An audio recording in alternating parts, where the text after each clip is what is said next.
Dios.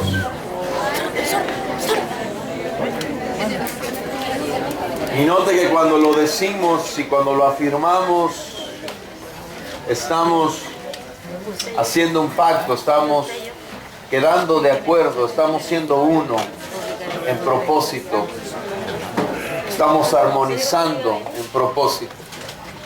Tome su asiento, por favor, y vaya conmigo a la epístola de Judas, versículo 22 y versículo 23. No quiero tomar muchos minutos ahí, simplemente quiero que no los ignoremos, que podamos ir a ellos. Realmente quiero predicar en el versículo 24 y 25, pero es importante que usted y yo terminemos de estudiar juntos la epístola. Dice: tengan compasión de los que dudan, a otros sálvenlos arrebatándolos del fuego. Compadézcanse de los demás, pero tengan cuidado y aborrezcan hasta la ropa que haya sido contaminada por su cuerpo. Si nosotros únicamente estuviéramos recibiendo amonestación de parte de Judas acerca de los errores y acerca de las desviaciones que la fe puede tener, la apostasía que puede venir a atacar el corazón de nuestra fe, yo le soy sincero, yo creo que yo quedaría totalmente descorazonado, quedaría desanimado. Pero algo que tenemos que entender es que la palabra de Dios es una palabra, es un alimento, es una dieta perfectamente balanceada. Aún la palabra más dura, aún la palabra más severa, ese tipo de palabra que viene y hace una herida en nuestro ser. Aún cuando la palabra hace eso en nuestro corazón, la misma palabra tiene el poder para sanarnos, para animarnos, para llenarnos de aliento y proseguir. Y Judas, a pesar de que ha venido tratando un tema bastante serio, está cerrando, está culminando lo que escribe, dando esperanza, porque a fin de cuentas el mensaje que usted y yo tenemos, el cual se nos ha encomendado, es un mensaje de esperanza.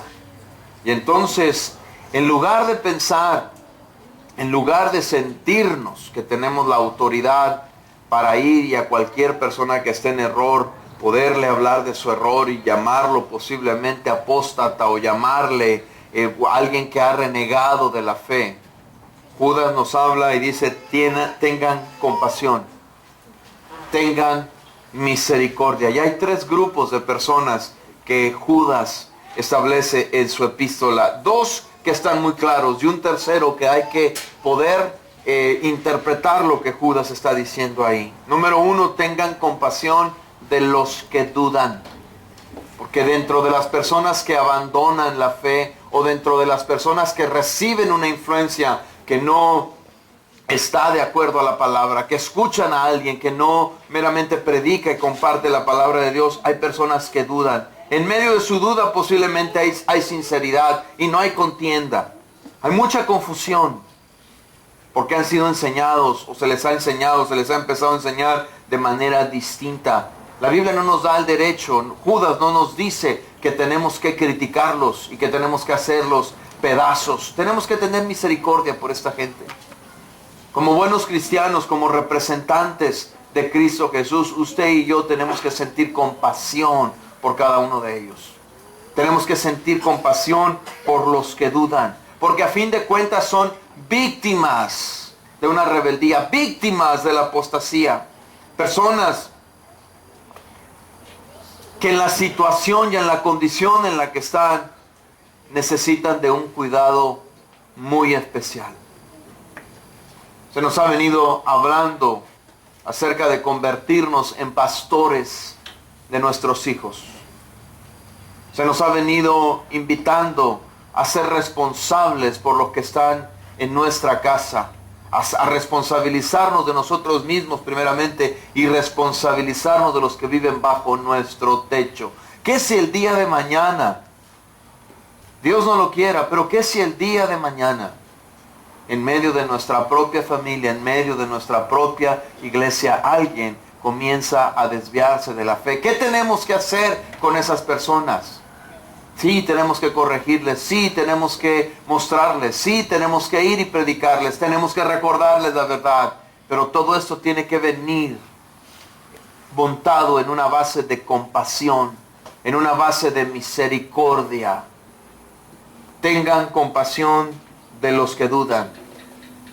Son o fueron creyentes débiles. Y el único antídoto para quitar, para arrancar ese veneno de las vidas, de los corazones de nuestros hermanos, es la enseñanza bíblica. Y tenemos que enseñarla con compasión. Eso no significa que la tenemos que rebajar. Sencillamente tenemos que hablar con compasión a esta gente. Segundo grupo que aparece ahí en el versículo 23 es los que están en el fuego.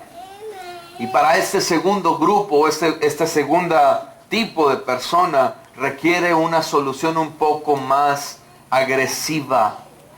Están en el fuego. No está hablando de una condenación eterna todavía, pero está hablando de que están siendo chamuscados en el fuego. Han caído en manos de personas, han caído bajo la influencia de personas que literalmente están dañando sus vidas, literalmente están dañando sus corazones.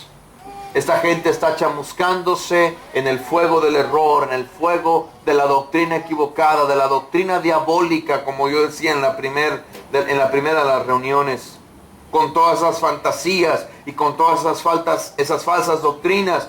Estas personas están cada vez más afectadas en su vida, más afectadas en su relación con Dios, más afectadas en su relación con la iglesia.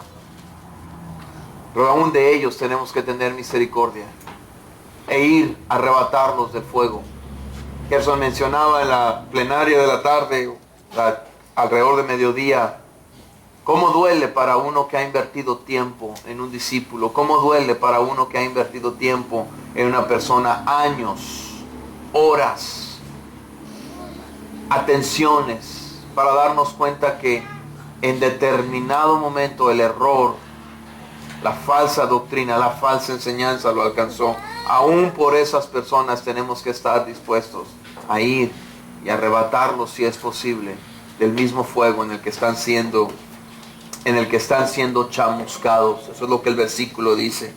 Amós capítulo 4, verso 11, Dios hablándole al pueblo dice: yo les envié destrucción como la de Sodoma y Gomorra. Quedaron como tizones arrebatados del fuego. Note que el fuego logró afectarlos, pero no quedaron en el fuego. Dice, quedaron como tizones arrebatados del fuego. Con todo esto, no se volvieron a mí, afirma el Señor. Ahí mismo en el Antiguo Testamento, en el capítulo 3 del libro del profeta Zacarías, verso 2, dice, el ángel del Señor le dijo a Satanás, que te reprenda el Señor que ha escogido a Jerusalén. Que el Señor te reprenda, Satanás. ¿Acaso no es refiriéndose al sacerdote Josué, acaso no es un hombre, un tizón rescatado del fuego? Muchos de los que hoy en día están en error, muchos de los que hoy en día están en una situación viviendo en apostasía o viviendo alejados del Señor, alejados de la sana doctrina, tendrán que ser rescatados. Tendremos que tener misericordia por ellos. Me estoy explicando, amado hermano. Por eso he sido repetitivo en esta expresión. No somos una iglesia perfecta. Somos una iglesia que queremos y hemos hecho lo mejor que podemos para mantenernos predicando la palabra de Dios. Y eso marca una diferencia. Gabriel decía en una de sus reuniones, hemos sido criticados en Choice como una iglesia legalista, como una iglesia extremista, como una iglesia donde todo mundo de alguna manera es confrontado con su pecado. Y hay personas que no le van a entender, hay personas que no nos van a entender, pero eso no nos hace mejores que nadie. Algo que usted y yo no podemos olvidar es, somos un pueblo redimido. Somos un pueblo cuya condición actual únicamente se la debemos al señorío de Cristo, se la debemos al sacrificio de Cristo.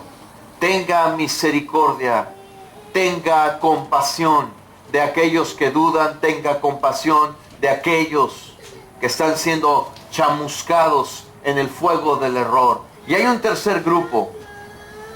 Aparece en el versículo 23, no aparece tan claramente, pero si leemos dice, compadézcanse de los demás, pero tengan cuidado y aborrezcan hasta la ropa que haya sido contaminada por su cuerpo. Hay un tercer grupo, son los que persisten en pecar. Son los que persisten en pecar. Tenemos que, la frase con cuidado o con precaución nos indica que hay un tercer grupo ahí. Un grupo que no va a aceptar lo que usted y yo le digamos. Quiera Dios que el día de mañana no sean nuestras generaciones. Hagamos lo posible el día de hoy para que nuestras generaciones permanezcan en la sana doctrina, permanezcan apegados a la palabra. Pero alrededor de usted hay personas que a pesar de que usted con todo amor, con toda compasión, con toda misericordia, les exprese el camino, les recuerde cuál es el camino para volver al Padre, ellos tendrán una actitud de persistir en su pecado. Y entonces Judas dice, aborrezcan aún hasta la ropa que haya sido contaminada por el cuerpo de estas personas. Tenga cuidado, viva conforme a la voluntad de Dios. Zacarías capítulo 3, volviendo al ejemplo del sacerdote Josué, versículo 3 en adelante, dice, Josué estaba vestido con ropas sucias en presencia del ángel. Así que el ángel le dijo a los que estaban ahí dispuestos a servirle, quítenle las ropas sucias. Y a Josué le dijo, como puedes ver, ya te he liberado de tu culpa y ahora te voy a vestir con ropas espléndidas. Dios tiene misericordia de los suyos. Dios tiene misericordia para los suyos. La vestidura en la Biblia, la vestimenta blanca, habla de la santidad, habla del estar apartados y separados para el Señor. Mantenga sus vestiduras blancas. Mantenga la vestidura de sus hijos, de su familia, en limpieza. Esté al tanto de la condición de los suyos. Busque las posibles señales de rebeldía. Busque las posibles señales de un alejamiento de Dios en la vida de los suyos. Yo le decía en la mañana, hagamos lo contrario a lo que el sacerdote Elí hizo. Estorbemos cualquier manifestación de pecado en nuestra casa. No seamos cómplices. Manifestemos en misericordia y en amor cuál es la voluntad de Dios para los nuestros. Recuérdele a sus hijos que son linaje escogido, que son especial pueblo, especial nación, que ha sido comprada a precio de sangre. En una de las iglesias del Apocalipsis, la de Sardis, capítulo 3, verso 4 del libro de Apocalipsis, Dios dice esto acerca de la iglesia de Sardis. Sin embargo, tienes en Sardis a unos cuantos que no se han manchado la ropa. Ellos, por ser dignos, andarán conmigo vestidos de blanco.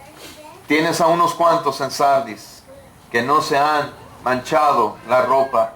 Que Dios nos permita, amados hermanos, continuar con nuestras ropas, con nuestras vestiduras blancas, limpias, no por un esfuerzo personal, sino porque hemos entendido que la obra de Dios es perfecta en nuestras vidas, pero hemos entendido que Dios pide algo muy especial de nosotros. Él pide que seamos un pueblo santo. Él pide que seamos un pueblo separado. Verso 24, es ahí donde yo quiero meditar con usted en estos próximos minutos. Versículo 24 y 25. Esto es lo que se conoce como la doxología de esta epístola. El momento de expresar una clara alabanza y una clara exaltación a Dios. Esto es lo que conocemos como doxología.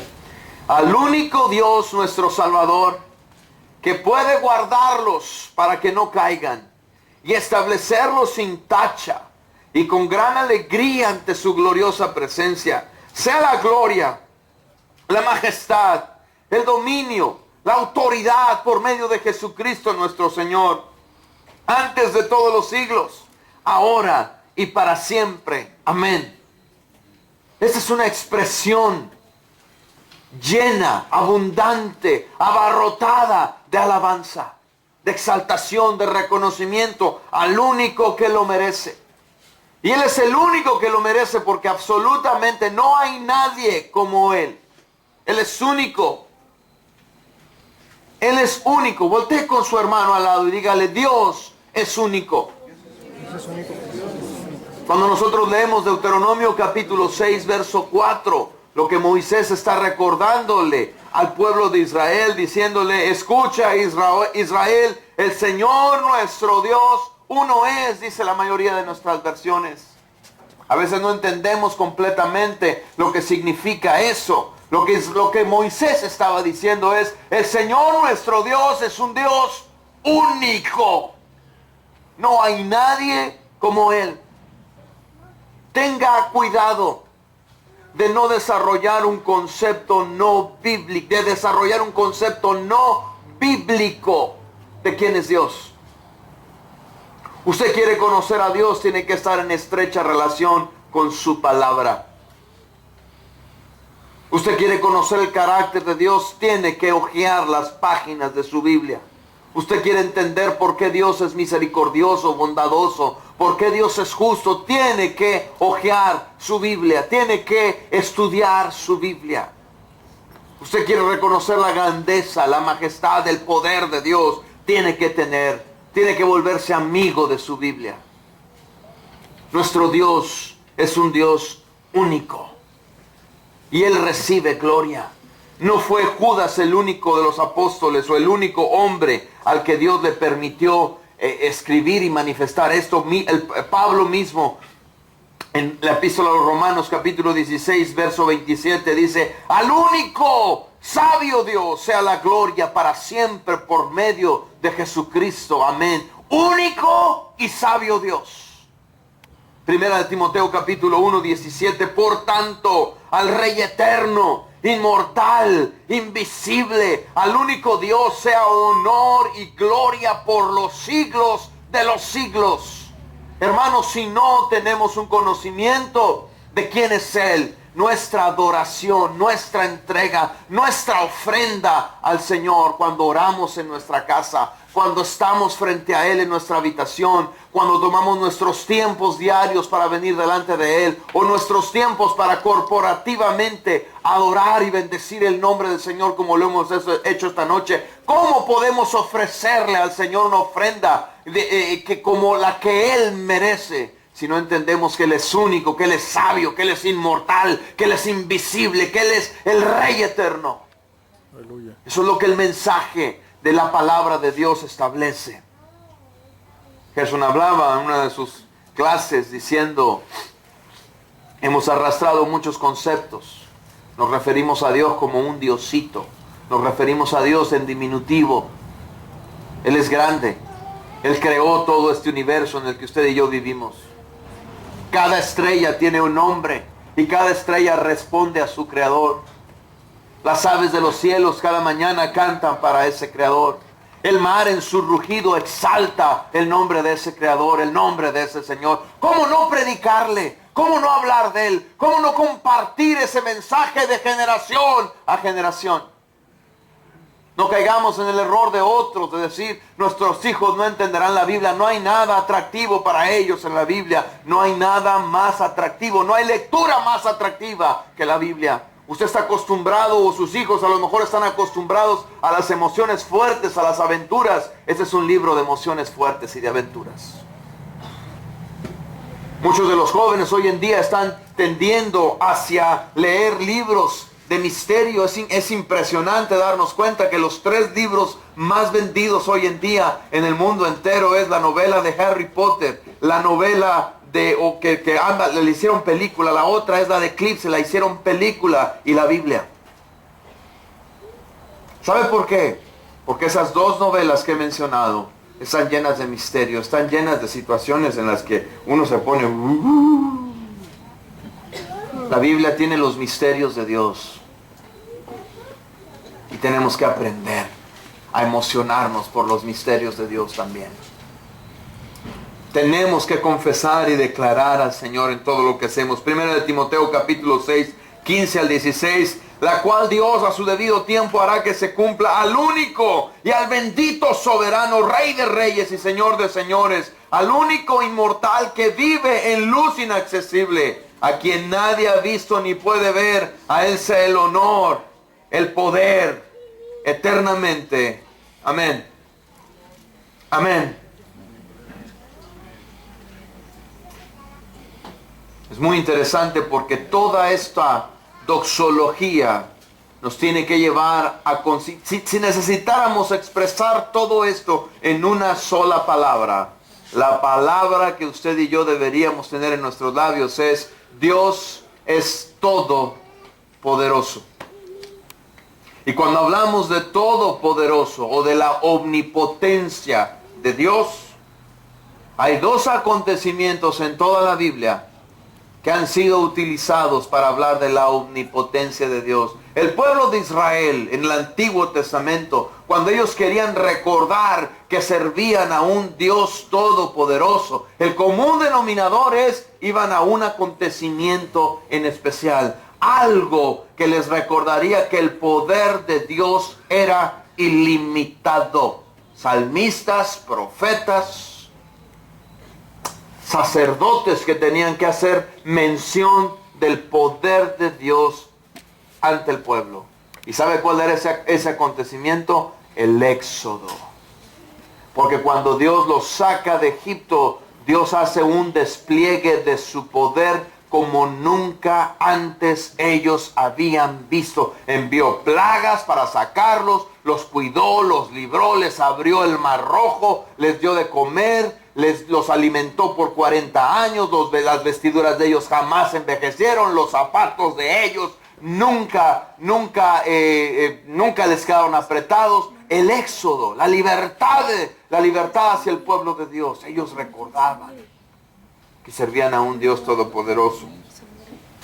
En el Nuevo Testamento, el evento que tomó la prioridad, el evento que cada uno de nuestros hermanos en el Antiguo Testamento hablaban y predicaban, y entonces ellos señalaban el inmenso poder de Dios, es la resurrección de Cristo Jesús. Ni la muerte lo pudo detener, ni la muerte pudo con Él.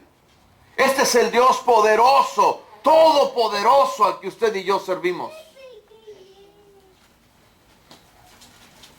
La esperanza que usted y yo tenemos frente a esta apostasía, frente a la victoria, frente a todo este ataque a nuestra fe, no es más que la victoria de Cristo. Cristo es nuestra victoria y Él nos sacará adelante, Él nos llevará adelante. Pero usted y yo no podemos comprometer ni un solo milímetro nuestra relación, nuestra amistad, nuestra entrega a Cristo Jesús. Nuestra fidelidad a Cristo Jesús. Él tiene el poder. Pablo, escribiéndole a los Filipenses en el capítulo 1, les dice en el verso 6, estoy convencido de una cosa: el que comenzó la buena obra en ustedes, la irá perfeccionando hasta el día de Cristo Jesús. Usted y yo no somos obra terminada. Usted y yo estamos en un proceso. Y el mismo Cristo que nos llamó y que nos sacó de la oscuridad y que nos sacó de las tinieblas, Él nos va perfeccionando. La obra la va perfeccionando. Permanezca en Él. Permanezca en Él. Él tiene cuidado de nosotros. Él tiene cuidado de nosotros. Él cuida a los creyentes para que no tropiecen y para que no se aparten de Él. ¿Qué falla cuando alguien se aleja de la fe? No es Dios, es el hombre. Es la dureza del corazón del hombre. Es la falta de humildad en la vida del hombre. Es la falta de un entendimiento de que somos siervos de Dios, de que somos súbditos de Dios. No es Dios. Dios está interesado en que la carrera que usted inició, usted la termine y la termine en victoria, al igual que mi carrera. Podemos terminar. Él está interesado en eso. Él cuida de nosotros.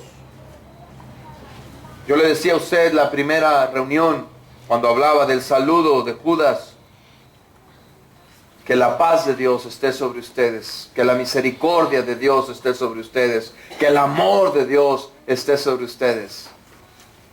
Yo decía que había una palabra muy especial ahí, cuando habla de que Dios nos ayuda a perseverar o que Dios cuida de nosotros. Amado hermano, eso es muy interesante, porque no existe una palabra. El único que vuelve a usar la misma palabra en el Nuevo Testamento es Lucas, en el capítulo 11, verso 21.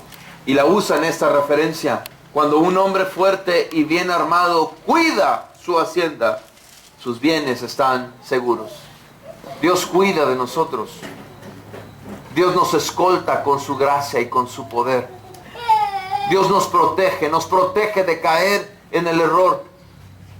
Nos protege de ir tras estos argumentos falsos, tras estas doctrinas. Él cuida de nosotros. Él está interesado en cuidar de nosotros. Por eso nos da hombres y mujeres al lado nuestro, que están al igual que nosotros deseando perseverar. Por eso ha puesto pastores sobre cada uno de nosotros, que nos animan a perseverar, que nos animan a proseguir. Él está interesado en que usted y yo terminemos con bien nuestra carrera, que caminemos en una senda que no está libre de obstáculos, pero que si ponemos atención, que si nuestros ojos están puestos en el autor y consumador de nuestra fe, podremos esquivar dichos obstáculos.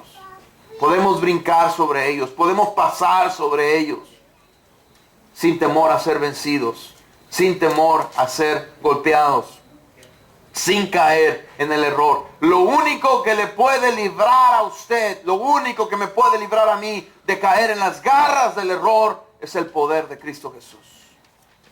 Es el poder de Cristo Jesús. Por eso Judas está diciendo al único que tiene poder para preservarles sin caída.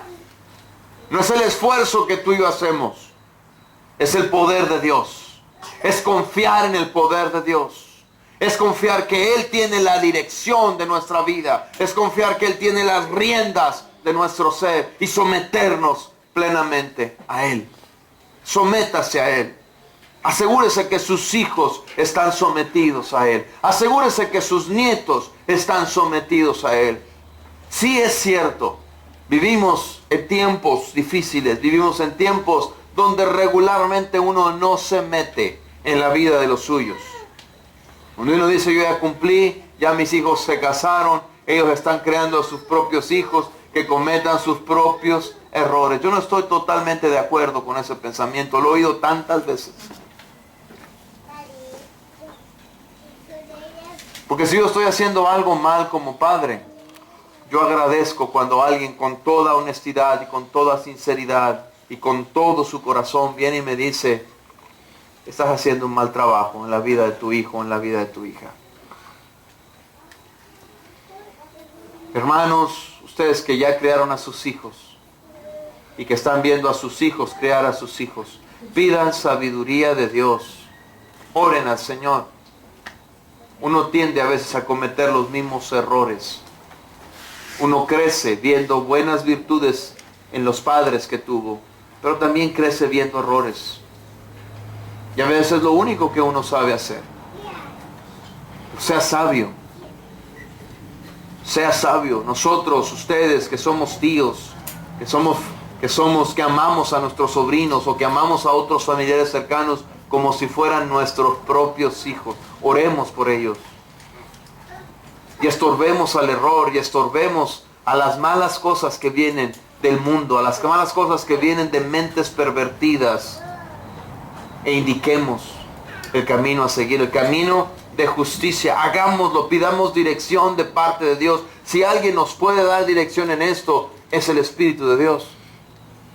Que voy a herir los sentimientos, la susceptibilidad de tal persona. Hermanos, por amor a los nuestros, por amor a nuestras generaciones, necesitamos hacerlo. Tomar responsabilidad. Se nos hablaba de que somos los padres los responsables de educar a nuestros hijos y de mantenerlos en el camino sano, en la sana doctrina. Pero ¿quién es responsable de enseñar a los padres? Tiene que haber gente dispuesta a enseñar. Tiene que haber gente dispuesta a decir, yo ya pasé por donde tú estás pasando y cometí errores que tú estás cometiendo y nunca tuve a alguien que me mostrara, que me dijera que eso estaba mal. Si usted tiene el corazón, si usted tiene compasión, si usted tiene algo de Dios, hágalo. No perdamos a una generación. Hágalo en el amor del Señor. Hágalo sin orgullo. Hágalo pidiendo permiso, diciendo, hermano, yo te voy a hablar del fondo de mi corazón. El único que tiene poder para librarnos de la caída en el error es Dios. Su poder está con nosotros. Romanos 8:35 al 39. ¿Qué nos apartará del amor de Cristo? La tribulación, la persecución, el hambre, la indigencia, el peligro, la violencia. Así está escrito: por tu causa nos llevan siempre a la muerte, nos tratan como ovejas para el matadero. Sin embargo, en todo esto somos más que vencedores por medio de aquel que nos amó, pues estoy convencido que ni la muerte, ni la vida, ni los ángeles, ni los demonios, ni lo presente, ni lo porvenir, ni los poderes, ni lo alto, ni lo profundo, ni cosa alguna en toda la creación podrá apartarnos del amor de Dios que nos ha manifestado en Cristo Jesús, Señor nuestro. En Cristo Jesús, en el poder de su fuerza. Es muy importante no perder de vista que Judas empieza a hablar en futuro, diciendo lo que ocurrirá al final de los tiempos. Las bendiciones de Dios no únicamente concluyen o no únicamente son para librarnos del error. Las bendiciones de Dios son para que un día nos presentemos delante de Él sin tacha y sin mancha. Dígame amén si me escuchó. Amén. Un día usted y yo nos vamos a presentar delante de Dios y nos presentaremos sin tacha y sin mancha. Si es que vivimos en el poder de Dios. Si es que estuvimos caminando en el poder de Dios y fuimos obedientes a su palabra, escuche, seremos presentados ante Él sin tacha, sin mancha. Hebreos 9:14 dice, si esto es así, ¿cuánto más la sangre de Cristo, quien por medio del Espíritu Eterno se ofreció sin mancha ante Dios, purificará nuestra conciencia de las obras que conducen a la muerte, a fin de que sirvamos al Dios viviente? Primera de Juan capítulo 3, verso 2. Queridos hermanos, ahora somos hijos de Dios, pero todavía no se ha manifestado lo que habremos de ser. Sabemos, sin embargo, que cuando Cristo venga, seremos semejantes a Él, porque le veremos tal como Él es. Juan 1:29. Al día siguiente, Juan vio a Jesús que se acercaba y él dijo, he aquí el Cordero de Dios que quita el pecado del mundo. Mediante la obra redentora de Cristo Jesús, Dios nos presentará delante de su gloriosa presencia sin tacha y sin mancha. ¿Y cuánto gozo habrá en el corazón de los que estemos ahí ese día, ante la presencia del Creador?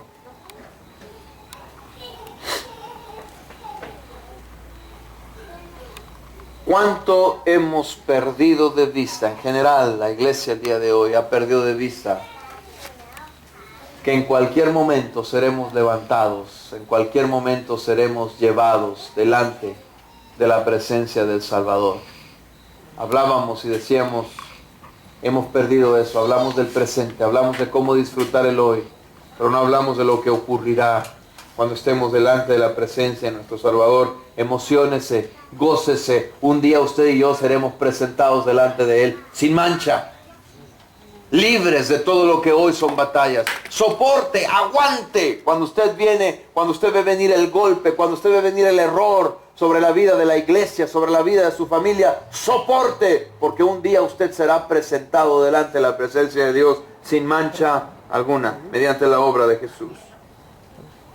El Señor busca una esposa radiante, Efesios 5:27, para presentársela a sí mismo como una iglesia radiante, sin mancha, ni arruga, ni ninguna otra imperfección, sino santa e intachable. Mientras la iglesia del Señor camina a este encuentro glorioso con su Señor, la iglesia o los impostores del cristianismo solamente van caminando hacia su propia condenación eterna. Los hijos de Dios vamos a la gloria. Vamos a la gloria. ¿Cuántos de nuestros hijos saben lo que sucederá si el día de hoy morimos, si el día de hoy dejamos de existir? Asegúrese que su hijo sabe acerca del destino eterno. Asegúrese que su hijo conoce las dos realidades. a las que todo ser humano se va a enfrentar, una o la otra. Asegúrese que sus hijos, que sus nietos, que sus descendientes saben que Cristo Jesús abrió el camino para que usted, para que yo, para que los nuestros, por medio de Cristo Jesús, tengan acceso permanente al Padre y un día puedan estar presentes delante de Él. La epístola, la carta que Judas escribe, termina haciendo una lista de 4 atributos que únicamente le pertenecen a Dios y que es importante que los notemos. Están ahí en nuestra Biblia y no podemos dejarlos pasar por alto. Dios es un Dios perfecto. Diga conmigo, Dios es un Dios perfecto. Dios es perfecto. Dios es perfecto. Y cada uno de nosotros debe entender esto y debe confesar esto con nuestros labios. La primera palabra que aparece en el verso 25 es la palabra gloria. A Él sea la gloria. Expresa la manifestación brillante de toda su perfección. Expresa la manifestación brillante de toda su perfección. Cuando se habla de la gloria de Dios en la Biblia, generalmente esa expresión viene acompañada de la presencia de una luz intensa. Una luz que a muchos dejó ciegos o dejó encandilados. Gente que estuvo frente a la gloria de Dios. Personas que estuvieron expuestos a la gloria de Dios, que no pudieron ver absolutamente nada. Estuvieron ahí frente a su perfección. Atribuir a Dios la gloria significa exaltar o reconocer sus excelencias infinitas y alabarlo por ellas. Que nuestro mensaje, amado hermanos, reconozca sus excelencias infinitas. Que nuestras alabanzas reconozcan sus excelencias infinitas. Yo le invito a que cuando usted tome el tiempo para orar con sus hijos, que tome el tiempo para adorar a Dios en su casa, que tome el tiempo para venir a una reunión de adoración con su iglesia, reconozca sus excelencias infinitas. Hágalo. Dese cuenta que el Dios al que usted y yo servimos es un Dios que merece toda la gloria, toda la honra. Al único y bendito soberano, 1 Timoteo, capítulo 6, verso 15. Al único y bendito soberano, Rey de reyes, Señor de señores, único, inmortal, que vive en una luz inaccesible, a quien nadie puede ver. A Él sea la gloria y el poder eternamente. A Él sea la gloria por todos los siglos. Amén. 1 de Pedro 5:11. Segunda palabra es la palabra majestad. Y esa palabra majestad generalmente en nuestro vocabulario está asociada con personas o con personajes de la realeza. Pero cuando se refiere a Dios, amado hermano, habla de una sobresaliente grandeza y poder. Sobresaliente grandeza y poder. Por eso es que dice la Biblia que Él es el Rey de los reyes y que Él es el Señor de los señores. Una iglesia victoriosa, una iglesia triunfante, una iglesia donde las generaciones están integradas, una iglesia donde las familias están integradas, necesita exaltar la majestad de Dios. No hay autoridad, no hay poder más alto que el de nuestro Dios. Esta palabra majestad aparece únicamente 3 veces en el Nuevo Testamento.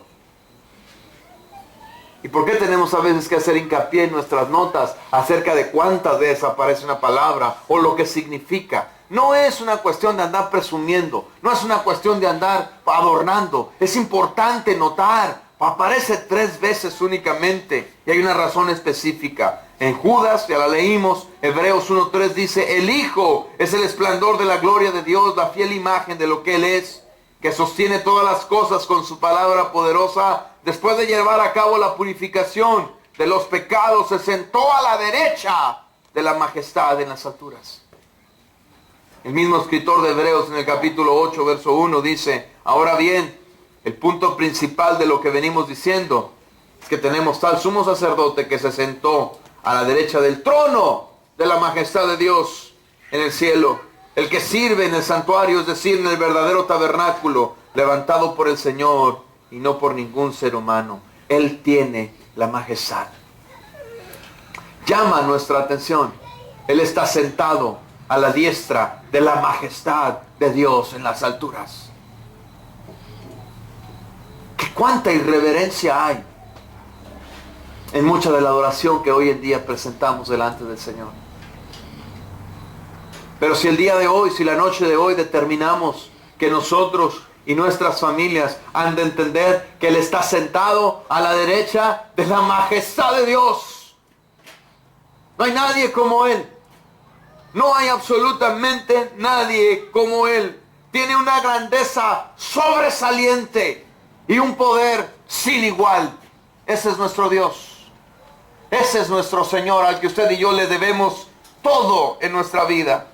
Tercer palabra que aparece en esta doxología es la palabra dominio o imperio.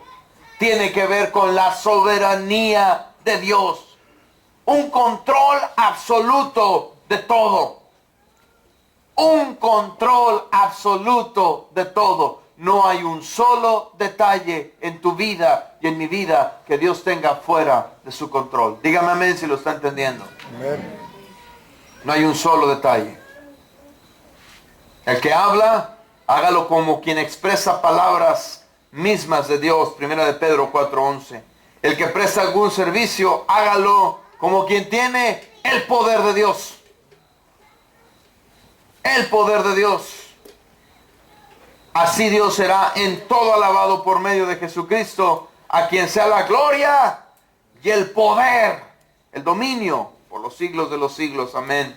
Apocalipsis 1:6 dice, al que ha hecho de nosotros un reino, sacerdotes al servicio de Dios su Padre, a él sea la gloria y el poder por los siglos de los siglos. Amén. Apocalipsis 5:13, y oí a cuanta criatura hay en el cielo y en la tierra y debajo de la tierra y en el mar, y a todos en la creación que cantaban, al que está sentado en el trono y al Cordero sean la alabanza, la honra, la gloria, el poder por los siglos de los siglos. Amén. Quiero decirle algo. Tenemos que familiarizarnos con Apocalipsis. Tenemos que familiarizarnos con Apocalipsis. Usted se pregunta, todos esos cánticos, ¿dónde los vamos a aprender? ¿Cuándo los vamos a aprender? Hermano, váyaselos aprendiendo porque están escritos. Esta va a ser la alabanza que le vamos a dar al Señor cuando estemos delante de su trono. Esto es lo que diremos. Vaya practicándolos aquí en la tierra. Dele la gloria, dele la majestad, dele el imperio a Él. Reconózcalo como soberano de su vida. Comparte este mensaje con los suyos. Nuestro Dios es un Dios soberano. Que nuestros hijos, que aseguremos que nuestros hijos lo entienden. Y la última palabra que aparece es la palabra autoridad o potencia. Es una característica asociada, relacionada con el hecho de que Él es soberano, que Él tiene el imperio. Pero hace un hincapié muy especial en el hecho de que Él tiene la autoridad. Él tiene la autoridad, Él tiene el derecho. A Él le ha sido conferido el derecho de hacer lo que Él quiere conforme a la voluntad de su Padre. Mateo 28:18, muchos de nosotros lo sabemos, que se acercó a ellos y les dijo, toda autoridad me ha sido dada en el cielo y en la tierra. Por tanto, vayan y hagan discípulos de todas las naciones, bautizándolos en el nombre del Padre y del Hijo y del Espíritu Santo, enseñándoles a obedecer todo lo que les he mandado a ustedes, y les aseguro que yo estaré con ustedes siempre hasta el fin del mundo. Vayan con mi autoridad, la autoridad que me ha sido conferida por el Padre, autoridad en el cielo y en la tierra. Vayan, hagan la obra, haz discípulos de tus hijos, haz discípulos de tus nietos. Enséñale a obedecer lo que has oído de mí, y yo te aseguro que yo con mi autoridad estoy contigo. Eso es lo que dice este texto. Yo estoy contigo, mi autoridad está contigo. Apocalipsis 12:10, luego oí en el cielo un gran clamor. Han llegado ya la salvación, el poder y el reino de Dios Y ha llegado ya la autoridad de su Cristo, porque ha sido expulsado el acusador de nuestros hermanos, el que los acusaba de día y de noche delante de nuestro Dios. Ha llegado ya la autoridad de su Cristo. 4 palabras que nos dicen, que nos hablan completamente, expresamente, acerca del Dios, del Salvador, al que usted y yo tenemos. Y todo esto, Judas termina diciendo, sea entregado a Él por medio de Jesucristo, nuestro Señor. Por medio de Cristo, el Señor de la iglesia, la cabeza de la iglesia, la cabeza de cada varón, la cabeza de cada familia, la cabeza de todo lo que ha sido creado, el primogénito de la creación. Amado hermano y hermana que nos han venido escuchando, que nos han prestado su atención, que han sido atentos. ¿Cómo terminar o cómo empezar a cerrar, a darle punto final a este campamento? Uno no viene a esas reuniones únicamente por el tiempo de esparcimiento o por el tiempo de relajamiento que tenemos al salir de nuestras agendas, al tomar unos días para hacer algo diferente. Si usted vino con ese propósito este fin de semana, vino con el motivo equivocado, pero aún tiene tiempo, aún tiene esta noche y todo lo que ocurre mañana para poder decir, Señor, yo he recibido y he sido desafiado y he sido animado y he sido instruido para poder hacer un trabajo tal como tú quieres que lo haga. ¿Por qué? ¿Por qué familias? ¿Por qué un campamento familiar? ¿Por qué siempre ha sido un campamento familiar? Porque a pesar de no tener toda la información que hemos ido juntando a lo largo de los años, hablando de estadísticas, de estudios, desde el principio esta congregación es una congregación, y las congregaciones que hemos salido de aquí, somos congregaciones que hemos entendido que Dios es un Dios de familia, que Dios es un Dios de generaciones. No nos vayamos de este lugar únicamente con información, vayámonos de este lugar con el ánimo y el anhelo en todo nuestro ser de poner por obra todas y cada una de las palabras que hemos recibido. Gerson ha venido hablando acerca de la familia y de los asuntos que tenemos que hacer como familia, el discipulado en la familia, la responsabilidad. Gabriel habló de ser generaciones que no se quedan y que no pierden la herencia. Hemos hablado del riesgo de esas generaciones que perdieron la entrada a la tierra prometida. Yo le he venido hablando acerca de la apostasía, algo que no es nuevo, algo que está desde que el cristianismo como tal empezó a hacer efecto, empezó a traer una revolución a la vida de aquellos 12, de aquellos 120 en Pentecostés, y cómo alcanzaron naciones enteras. Podemos hacer la diferencia. Josué, cuando era el momento de haber entregado la tierra, de haberla repartido, y que él mismo ahora tomaba posesión de la tierra que le había sido también entregada a él, se presentó delante del pueblo, hizo memoria y dijo, nuestros padres sirvieron, nuestros padres se doblegaron, nuestros padres se olvidaron y se entretuvieron con cuanto ídolo conocieron a la entrada a la tierra, o durante el desierto, se contaminaron. Y Josué les pregunta a los que lo están oyendo, decidan qué van a hacer, decidan si van a servir a estos dioses, si se van a seguir contaminando con estos dioses. Y luego dice, porque yo y mi casa serviremos al Señor. Yo termino esta noche diciéndole lo mismo. Decida cómo quiere que sus generaciones sean impactadas, cómo quiere que su apellido sea recordado, como una generación más que murió y cuyos hijos, nietos, bisnietos y demás descendientes nunca conocieron de Dios, o como una generación que marcó la diferencia, que utilizó la palabra, que utilizó los recursos que tenía. Glorificó a Dios, presentó a Dios. Yo quiero ser parte de una generación que presenta a Dios a las siguientes generaciones. El día que Dios me mande llamar, yo quiero poder presentarme delante del Señor y decirle, Señor, yo cumplí. Yo cumplí. Yo les mostré a Cristo Jesús. Les hablé de ti. Di gloria a Cristo Jesús con mi vida. Di gloria a Cristo Jesús con todo lo que yo hice. Señor, gracias por esta noche. Gracias esta noche, Señor, por permitirnos a todos y cada uno de nosotros poder venir a este tiempo de refrigerio espiritual. Gracias por cada palabra que nuestros hermanos, Señor, han venido sembrando en nuestros corazones. Gracias porque yo sé que tu palabra no vuelve vacía no vuelve vacía delante de ti, Señor, sino que hace lo que tú has dicho que tiene que hacer. Esta noche, Señor, verdaderamente nosotros queremos presentarnos delante de ti como generaciones. Algunos de nosotros nos vamos a presentar con nuestros hijos. Algunos hermanos se van a presentar delante de ti con sus nietos, porque sus padres no están aquí. Algunos se van a presentar con sus sobrinos. Algunos se van a presentar, Señor, solos, porque sus padres no están con ellos. Pero queremos presentarnos. Queremos, Señor, decirte, hay un anhelo ferviente en nuestro corazón de darte gloria, honor, darte reconocimiento, Señor, exaltar tu majestad, darte la autoridad, darte el imperio, reconocer que sobre ti no hay nadie, que el poderío tuyo, Señor, es ilimitado. Te adoramos, Señor.